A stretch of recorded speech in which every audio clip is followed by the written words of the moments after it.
My people, what I know, we back with another episode of All Black Men Need Therapy. My name is Chief. And I'm Bell. My name is Prentice. He want to be cool now, but I'm hyped. He want to be cool, but I'm hyped. My people. It's whatever, we got the okay. It's a green light. It's go.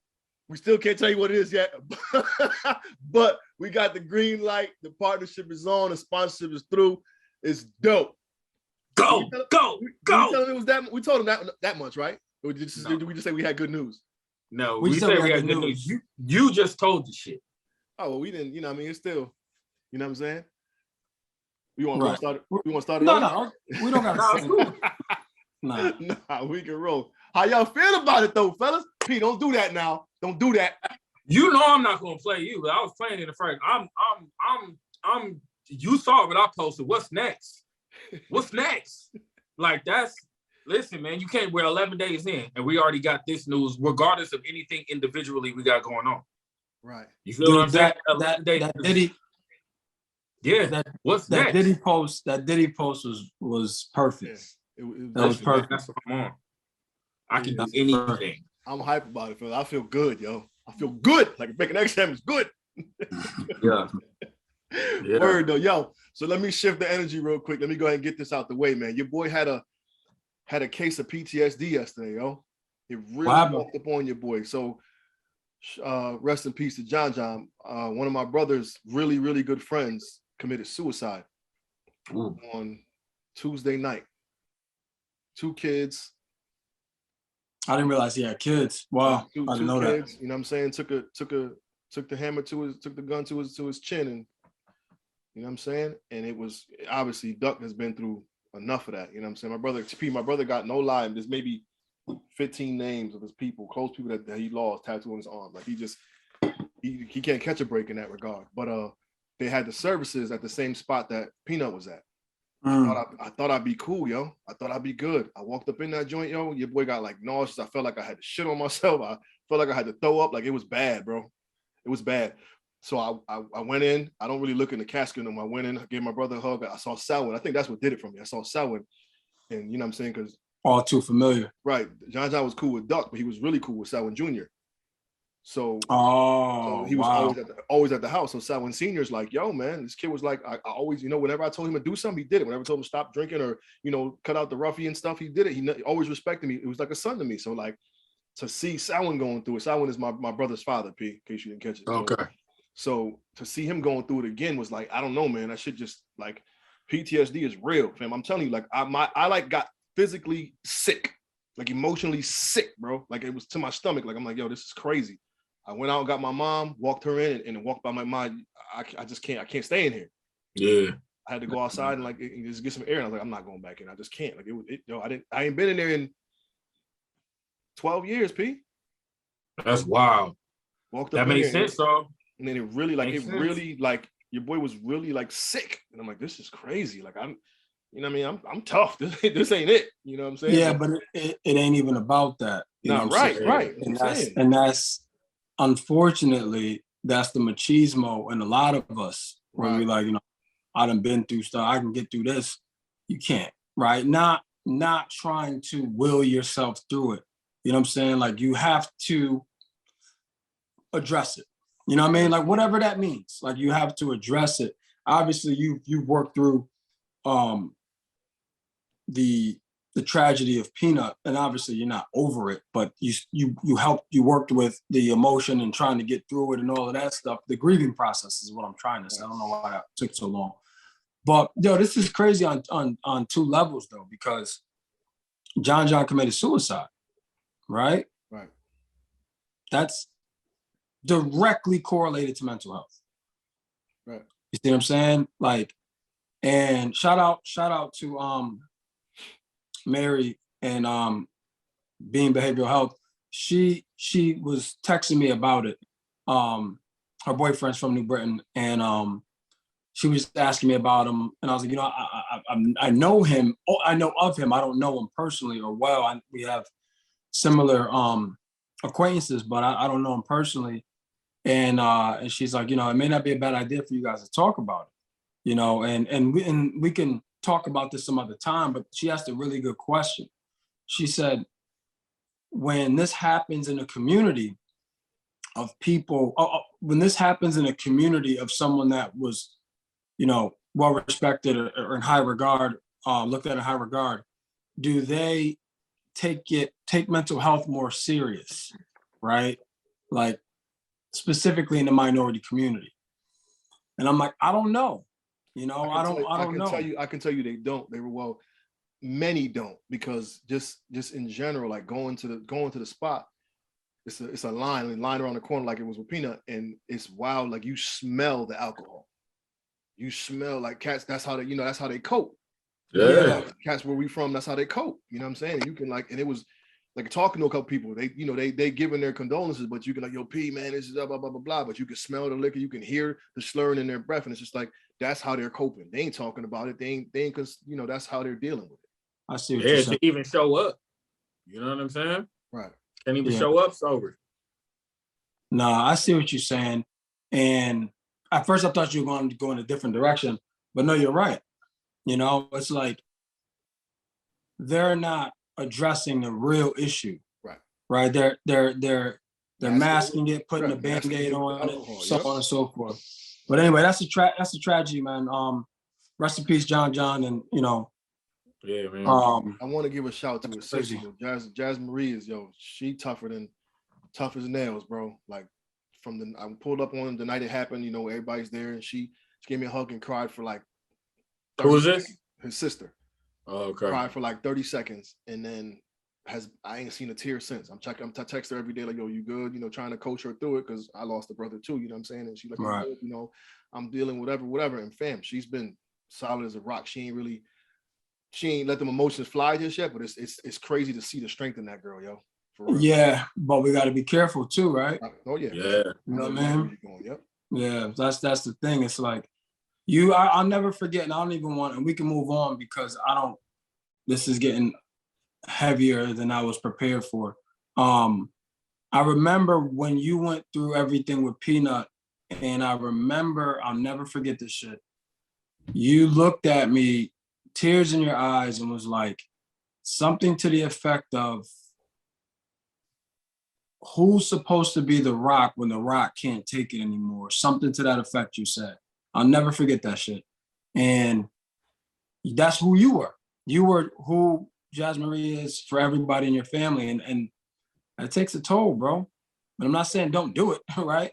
Right. But I'm saying that takes a toll. And I hope she gets the help that she needs as well. You know what I mean? And that whole family, those kids, everything, man. It's tough, man. That whole situation is tough. Damn. So nigga, this is crazy. That's what I'm saying. That's why I didn't do it. I didn't want to go down this road because I know how it will be. And like I said, if I kept talking, I would have got emotional and all of that shit. But moving on, man. Prentice, what's good, man? Check in. Over the last week, man, things are moving, man. I think, like on a deeper level, if I was to check in, man, coming to these interesting spaces of forgiveness with people I've been angry at. And which is good. It's good, but it's also interesting when you've been angry for so long. You know what I'm saying? So that's another topic. Sure. Right? That's another topic. That probably, you should write that shit down. Yeah. About to right now. That's another topic. Yeah, man. So I've been tripping off it lately. Just like it's almost like in a way I've been trying to like will myself to see if I really feel differently. You know what I'm saying? So you didn't, and I just want to be clear on what you're saying. You didn't make the decision to forgive all these people. You're trying to find it in you to forgive these people. Nah, if we being specific, man, I don't feel the same. My bad, bro. You broke up. Sorry. I said I'm talking about like I'm thinking about my pops. You know, like literally, I don't feel the same. You know what I mean? You like all that venom you had before towards them, you don't have it anymore. Listen, I don't got it. You can hear it in me. I know y'all always say, Chief always be telling me like, look, you angry. And every time he says it, I think about it and I'll be like, yeah, I'm angry. But there was a conversation I had the other day surrounding something. I think it was my kids, and somebody commented on how my kids looking. I was like, yeah, my pops got some strong genes. Oh, And genes, last week I posted that picture of him Yeah. holding me. And even then I recognized in posting that picture, that's part of my forgiveness journey, even having him on my page. And I'm not saying anything negative. I'm not saying anything, like along the times of being angry, man. So I realized I don't got it no more. You know what I mean? Like I just, dude, when you can get to that place, man, like I said, we can make a whole episode about this. The burden's lifted. You know what I'm saying? Like it costs you more to hold that resentment. You know what I'm saying? Like more energy, more time. You know what I'm saying? Like, nah, man, I feel you. Like that's dope. First of all, like kudos to you, man, for you getting to a place to be able to do that, because you talk about like that hits all the trauma buckets, right? Yeah. Childhood trauma, absentee dad trauma, right? Like parent, like, like that's deep, especially for young Black boys, man, that grow up to be men. Like a lot of shit that they carry that with them in their lives, and then it shows up in their choices. It shows up in how things work out for them, man. So kudos to you for that, bro. That's dope. Yeah, man, good looking. What's up with you, Chief? Yeah. Go ahead. What's up with you? Dude, man, I rode the Peloton before we got on today. That's my second ride. My first one was Friday since September, bro. I'm out here with the baby kangaroo pouch. So like I'm trying to get right. And I've been working, I've been back in the gym. I got back in the gym last week, which was the first time in the gym since March 2020. Like in a physical gym. I worked out at home and stuff. But yeah, man, I got a lot of trips coming up. Like I'll be in Florida next week. I'll be in Cancun a week after that, or 2 weeks after that. I'll be in Houston 3 weeks after that, Miami or Orlando 3 weeks after that. So I'm just like, man, you gonna be moving. Yeah, man, I'm trying to get right, man. And you saw me, I don't look fat or nothing like that, but right? Like you know yourself. So that's why I'm at, man. Things is cool, work is cool, hit some adversity today, which was a big blow, but just confirmation that we on the right track. You know what I mean? Right. I'm a firm believer, man, when you make your mind up to do something great, something gonna test you. Make sure you got the will, Every time, bro. Every time. Every time. That's a part of adulthood, ain't it? Or just it's part of success, man. And it's perspective. I think it's important how, like, if you peep how Bell put that, like he had adversity, but it's a sign that he's on the right track. It's all perspective too. Exactly. Whatever happens when we grow up and become, mature adults, which is segueing right into today's topic. Well, you check in. Oh, well, your check-in was first. My bad. I checked in first. My bad. For those who aren't watching it, your boy cried just a minute ago. So you know what I'm saying? Like this, I think that was the first time it's gonna happen on the joint. But I'm putting it out there. Like I'm not afraid. I'm not ashamed. I got caught in my emotions a minute ago, but we moving on, dude. But that's what we want to normalize too, right? Yeah. Because you got to release it. If not, it's going to turn into something else. You know what I mean? Spoken from one of the least emotional guys on this podcast, but I'm working on it. That's another topic. I was pretty emotional today. Not necessarily crying, but had a lot of emotions going. We can talk offline about that, but good. It was good to feel it. And I allowed myself to feel it. Allow yourself to really feel it. That's dope that you did. Yeah. That's becoming an adult and owning your feelings, and like that's what we doing right now. We growing, bro. Yeah. You know what I'm saying? Yeah, man. And that's a good segue. Today's topic, ladies and gentlemen, is making adult decisions. Right? We all have that period, that transition period from early 20s or late teens, early 20s living it up, running wild, having fun, and then reality sets in and you have to begin to start making some adult decisions. So my daughter, like I told you guys, I have an adult daughter. My daughter's 24. And she just had that experience. She bought her first car. She's had a car. Yeah, she bought her first on her own. She bought her first car on her own. And it was so cool, man, because I told her, I'm like, bro, you gotta go apply for the loan and yada yada yada. I sent her the link to our credit unions, like they typically have the best rates. So she's like, Dad, what do I need a loan for? I'm like, how do you think you're gonna get the car? She's like, I go to the dealership, put some money down, and I leave with a car. I'm like, no, bro, that's not exactly how it works. But I'm gonna walk you through it. So she's been going through the adult decision. So it was a roller coaster of emotions, right? From finding a car that she really didn't want, but it was the one that was in her budget, to then me coaching her through like, hey, you need to look at other dealerships. So no, I'm getting that one. This process is too long. I'm just getting that one. I'm like, no, she sound like Uncle Mike. Yeah, I'm like, relax. You might want to look here, look there, use your resources, right? And she got what she wanted, right? She got exactly what she wanted for less than what she would have paid for the first car. Insurance in her name, right? Car in her name, whole nine. So that was her bout with her first real adult decision, I think.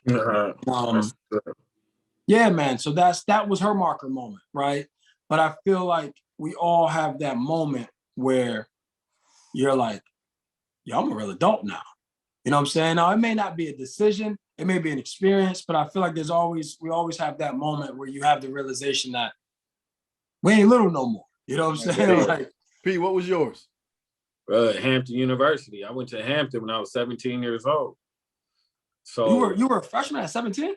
I was a freshman at 17 in Virginia at a HBCU. And I remember as soon as my mom left, man, as soon as she left, you know what I mean? She came for freshman orientation that first week, but as soon as she left, it was like, I was just here in Virginia. And I was like, oh shit, you know what I mean? Like, I'm not here with anybody and do not know anybody. I'm really out here.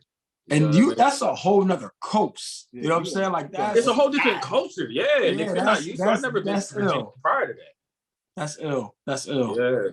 So that was definitely my first adult decisions. Just when it hit me, when I got on that campus and mom's dipped, I was like, oh shit, I'm out here.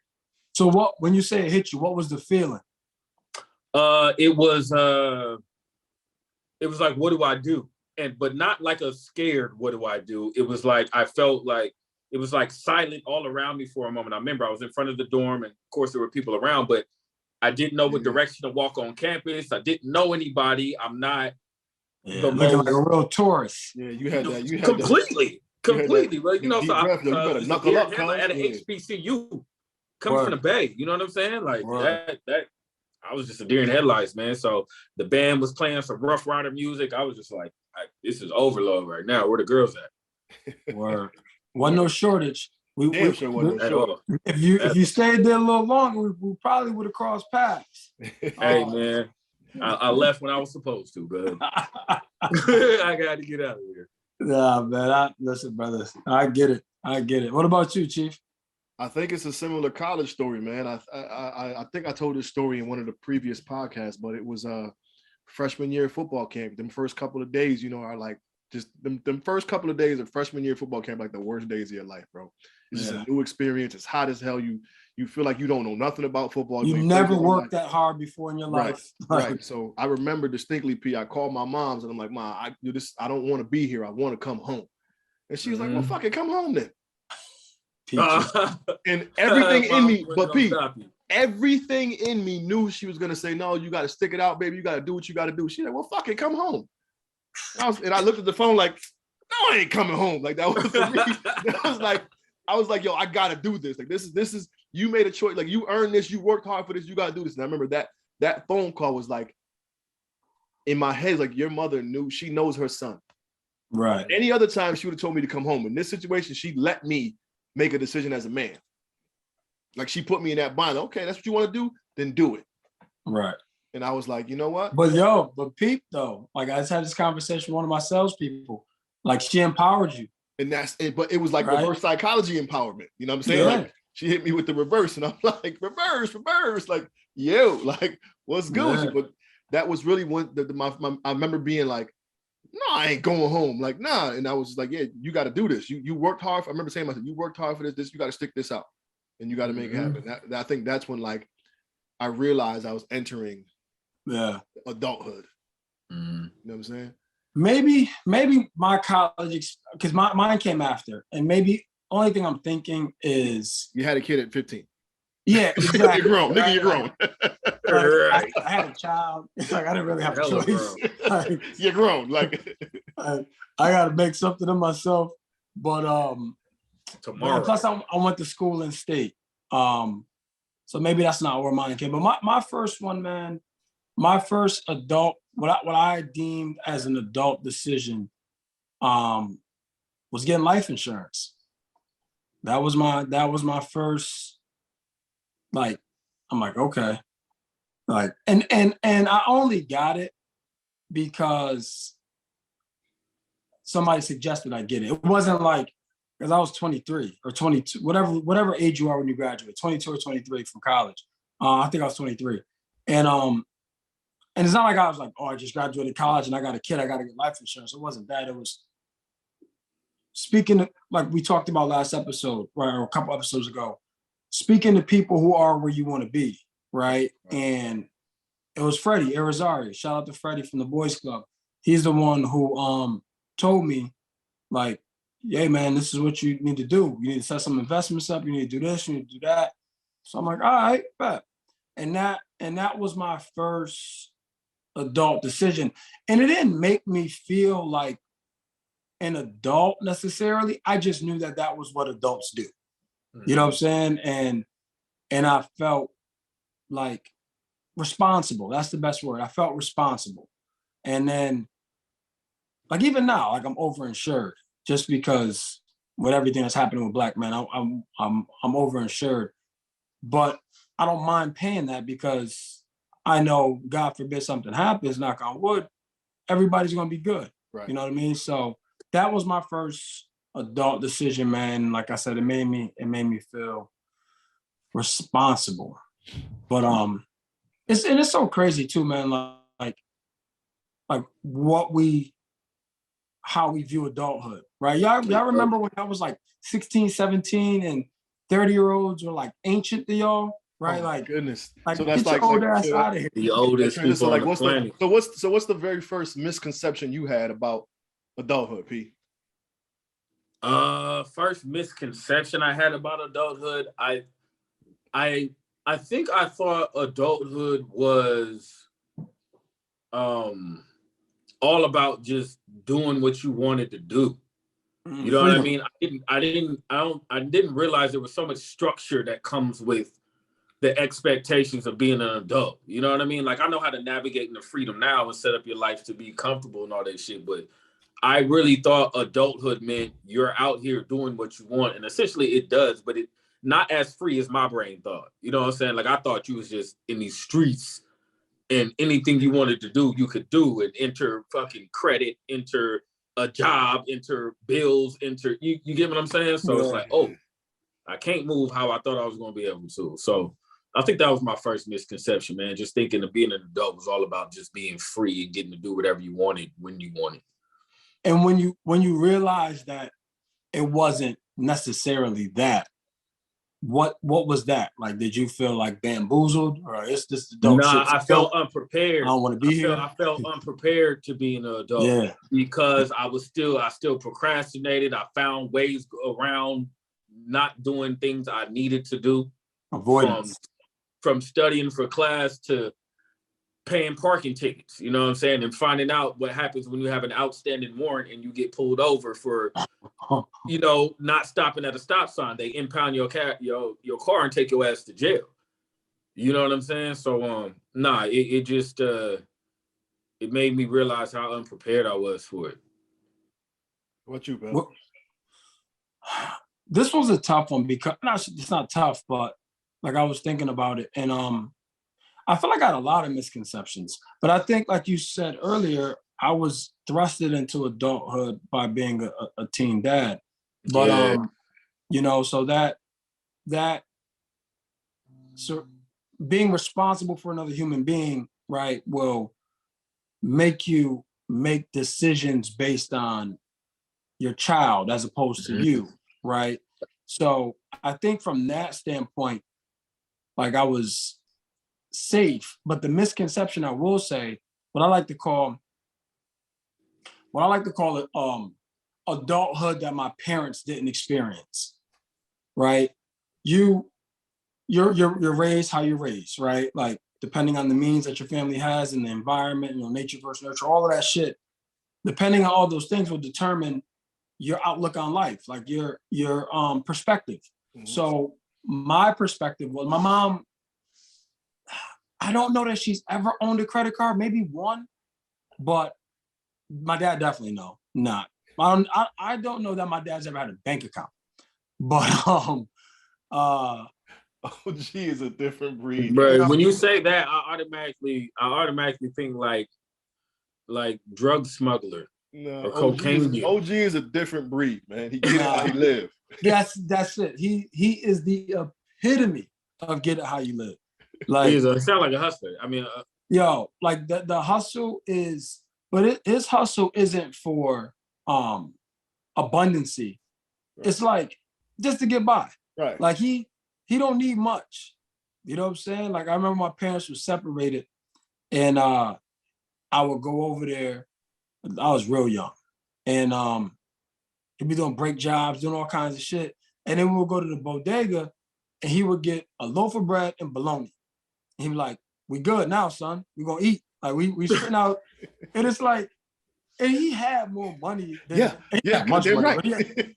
He had more than that. Like that we could have got more than that. But it's like, nah, man, fried bologna sandwiches, bro. Hold me down. We out you know here. what I mean? But my point is that's who raised me, right? So neither one of them never owned a house, and life was good. Like childhood was good. But my misconception was you didn't need credit cards, right? You didn't need I felt I could get what I wanted to get done with using my education, but still applying some of the same principles that my parents taught me or I observed or whatever. So I always thought cash was king, right? That's what I always thought. And I remember buying my first, well, not my first house, because I bought my first house in 07, and that was like the wild, wild west. Anybody could have got a house in 07. Like that shit was crazy. It's like no doc loans. Like, are you in a $400,000 house? Yeah, sign right here. You know what I mean? But anyway, my house that my wife and I later bought, like I remember, I'll never forget this. I remember talking to the mortgage broker, loan officer, whatever. And he's like, Chris, he's like, you don't have bad credit, but he's like, you don't have enough of anything for me to work. Enough history. You know what I'm saying?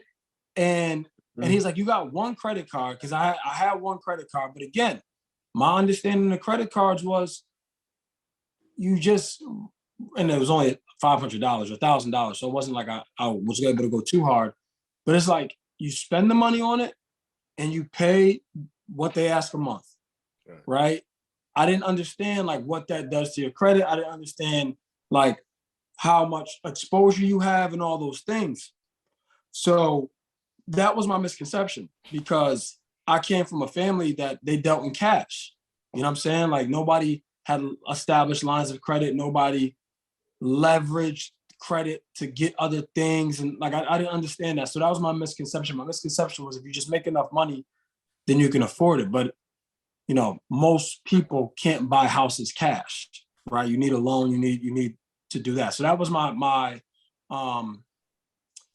my misconception. And it took me a while to get it, you know, because taking the mortgage broker's advice, I ended up getting credit cards and still didn't have the right education as to how you handle it. Like I was just telling Chief the other day, I'm almost 40 and I finally figured out how to leverage credit cards the right way, right? Like I just figured it out.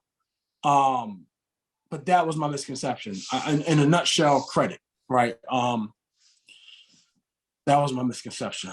But what about, you know, when you look back, like what do you think about as like, damn, I wish I knew that then, what I know now?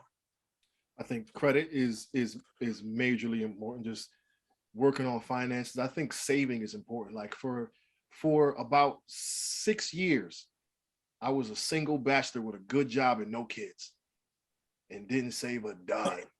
And didn't drink. You ain't even have no vices. Didn't drink, wasn't partying. Like just me. I had I was working at the high school, had a good job, no kids, no real responsibilities. You know what I'm saying? Had my little. I was staying at my old house with the landlord. We've been there forever, so it was like $750 a month for a 3-bedroom. Like it was light work. And Bell, I think, had just got the job, or maybe when you had started working with Primerica, and was like, "Yo, start putting this away." I swear, if I had just listened and done what I was supposed to do, I'd be a millionaire right now. Yeah, like just putting money away and just saving like I could, because I was, it was what, $250 a month or something like that you put in, and like that's light work. But I was like, nah, I'm not gonna get into that. I'm just gonna whatever. So all you young cats, man, like while you young, stack your bread, because right now is when you really get to live and eat. When you really get to like reap the benefits of all that hard work. Like you in a good spot. Like when you, like Bell said, when you think 30 is old, like nah, that's when you just get into it. You can do everything you did in your 20s and your 30s because now you got money. Right. You know what I'm saying? All that stuff so it just, I think that was something that was like, just like, yo, if I knew then, really stack that bread, because when you have no responsibilities, it makes it a lot easier for the time when you do get those responsibilities. Them children start popping up, and when you want more expensive things, you have the finances and the leisure to do so because you've worked hard for it and you've understood the game. What about you, Prentice? I don't know how to really describe it. I just think about how much I based my value and worth off of like society standards. I.e. like graduating college, like when I left, you know what I mean? Because I wanted to travel and do poetry and see the world, literally.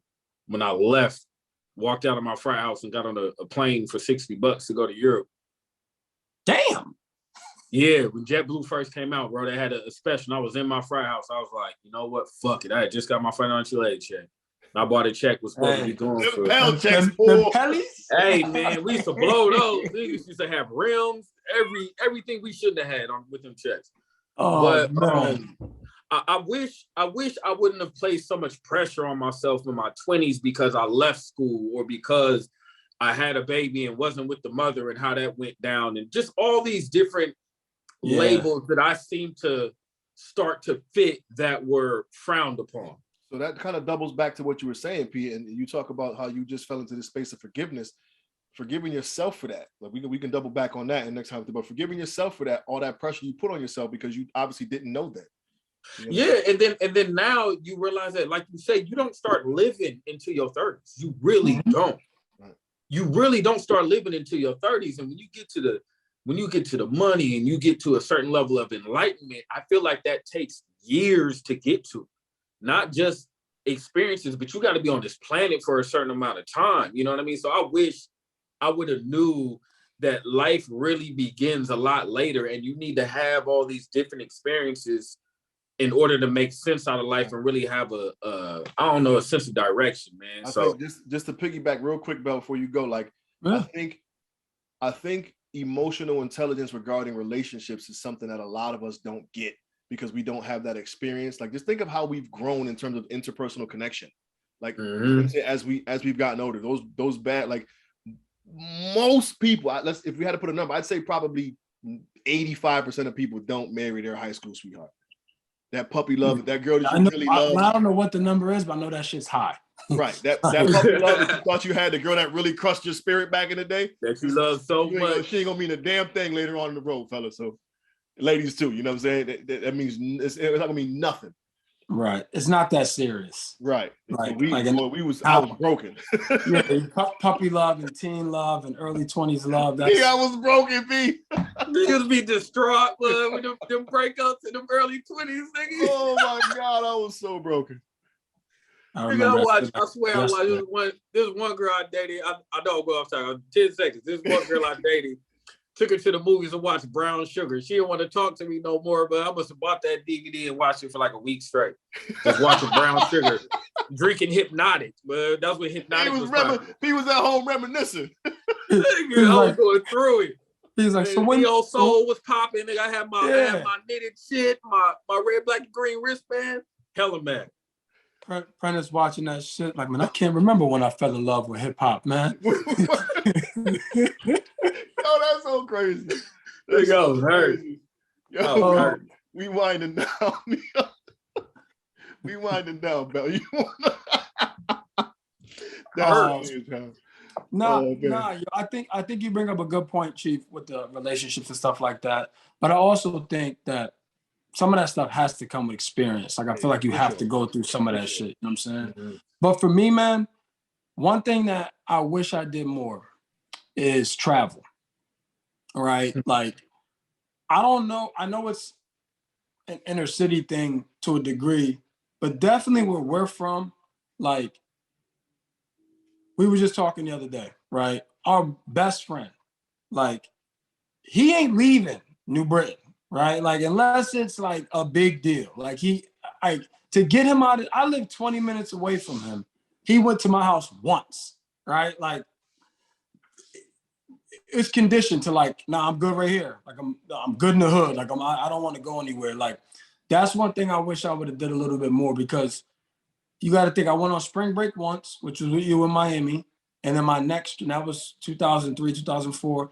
My next trip wasn't until 2010. You know what I'm saying? And that was with you again to Jamaica. Vegas? Oh, Jamaica. Man. Jamaica. You know what I mean? So anyway, that's one thing. If I can go back, man, I would realize that I would know that life is about experiences as much as about everything else. You know what I mean? Like, all that other stuff is gonna be there, but them experiences, man, like we were just in Miami for 2 days and we had a great time.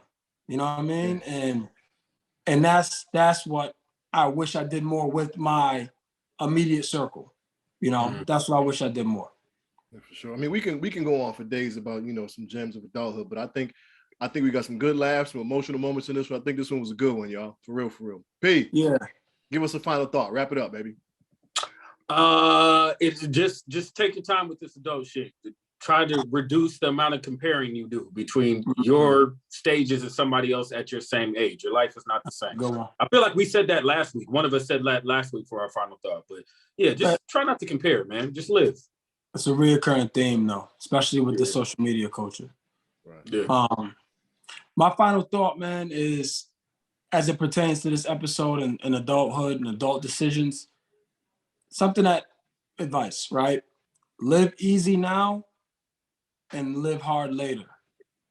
Or live hard now and live easy later, right? Right, so another way to say that is work hard now, live easy later, or work easy now, live hard later, right? No matter what words you want to use for it. But that's something that I take to heart now, right? When I got into my 30s, I take to heart now. But that's something that could be the difference, right? Because you don't want to be the person to outlive your money, you know? Word. Can't take it with you. Can't take it with you.